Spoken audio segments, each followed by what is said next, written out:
লাল সবুজের পতাকা আজও হাওয়ায় ভেসে উঠে মনে করিয়ে দেয় এক অগ্নিদীপ্ত ইতিহাস। যেন মুক্তিযোদ্ধার রক্তে ভেজা মাটি আজও ফিসফিস করে বলে, এই স্বাধীনতা কোনো উপহার নয়, এটি ছিনিয়ে আনা। শহীদের কবরের নিস্তব্ধতাও যেন এক নীরব গানে উচ্চারণ করে, ৫৫ বছরের বাংলাদেশ শুধু একটি দেশ নয়, এটি এক অনুভব, এক সংগ্রামের কবিতা, এক জাতির পুনর্জন্মের গল্প।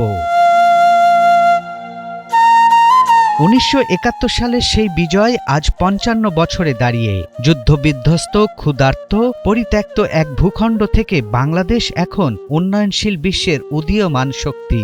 বিজয়ের অর্ধশতক পেরিয়ে দেশ অর্জন করেছে অর্থনৈতিক স্থিতিশীলতা। পোশাক শিল্প বেড়ে উঠেছে বিশ্বের দ্বিতীয় বৃহত্তম খাত হিসেবে। কৃষিতে বেড়েছে উৎপাদন, রেমিটেন্স দেশে এনেছে শক্তি ও গতি। অবকাঠামোর অগ্রযাত্রা দেশের উন্নয়ন চিত্র বদলে দিয়েছে। বিদ্যুৎ, সড়ক, যোগাযোগ সবখানে এসেছে দৃশ্যমান পরিবর্তন। মানব উন্নয়নেও বাংলাদেশের অগ্রগতি প্রশংসিত।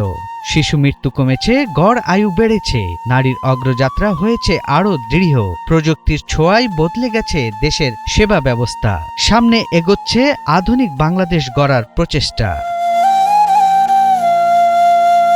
তবে পথ চলার চ্যালেঞ্জ রয়ে গেছে।